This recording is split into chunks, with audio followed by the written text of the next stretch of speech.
श्रीराम समर्थ. श्रोते हो, आपण ऐकत आहात श्री गोंदवलेकर महाराज यांचे प्रवचन. साधनात अत्यंत सावधगिरी पाहिजे. शेताची मशागत झाली, बी उत्तम पेरले, पाऊस चांगला पडला आणि रोपही जोराने वर आले, तरी काम झाले असे नाही. कारण जसजशी एक एक पायरी पुढे जाईल तसतशी जास्त काळजी घेण्याची गरज असते. शेत वाढले तरी त्याचा नाश दोन कारणांनी होऊ शकतो.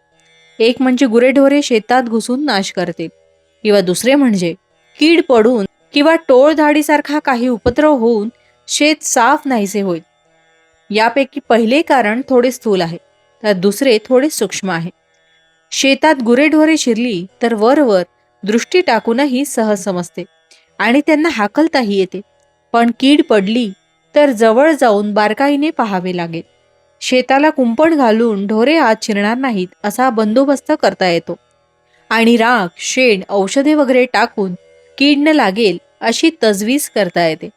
हे सर्व करताना शेतकऱ्याला सतत जागृत राहावे लागते, म्हणजेच एकसारखे शेतावर लक्ष ठेवावे लागते. हाच नियम परमार्थातही लागू पडतो. साधकाने अत्यंत काळजीने वागणे जरूर आहे. शेताचे रक्षण व्हावे म्हणून जसे कुंपण, तसा संसार हा परमार्थाला कुंपण म्हणून असावा. कुंपणाला जर खत पाणी मिळाले तर कुंपणच शेत खाऊन टाकते. तसे न होईल इतक्या बेताने संसाराला खत पाणी घालावे. शेताला कीड लागली की काय हे जसे बारकाईने पाहावे लागते, त्याप्रमाणे आपली वृत्ती कुठे गुंते की काय याकडे बारकाईने लक्ष असावे.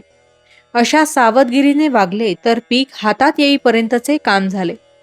पण पीक हातात आले, आता काय काळजीचे कारण असे म्हणून भागणार नाही. पीक हातात आले तरी त्याची जोडणी झाली पाहिजे.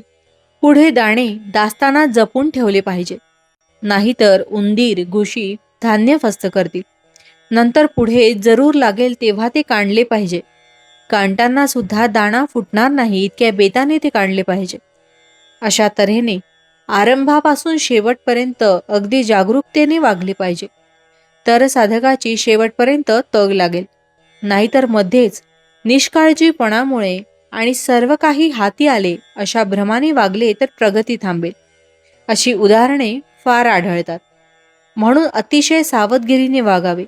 जो साधक प्रपंचामध्ये असेल त्याला प्रपंची लोकांच्या संगतीत राहावे लागणार, पण त्याने फार सांभाळून राहायला पाहिजे.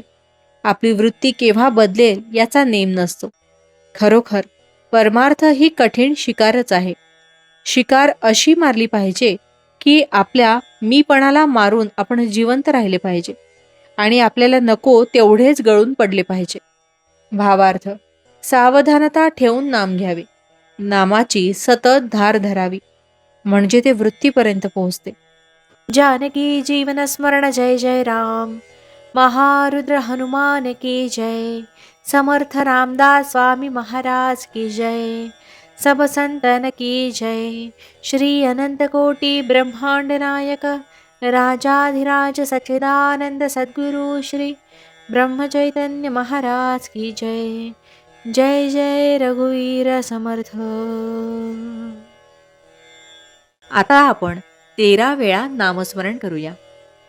श्रीराम जय राम जय जय राम. श्रीराम जय राम जय जय राम. श्रीराम जय राम जय जय राम. श्रीराम जय राम जय जय राम. श्रीराम जय राम जय जय राम. श्रीराम जय राम जय जय राम. श्रीराम जय राम जय जय राम. श्रीराम जय राम जय जय राम. श्रीराम जय राम जय जय राम. श्रीराम जय राम जय जय राम. श्रीराम जय राम जय जय राम. श्रीराम जय राम जय जय राम. श्रीराम जय राम जय जय राम. जय श्रीराम.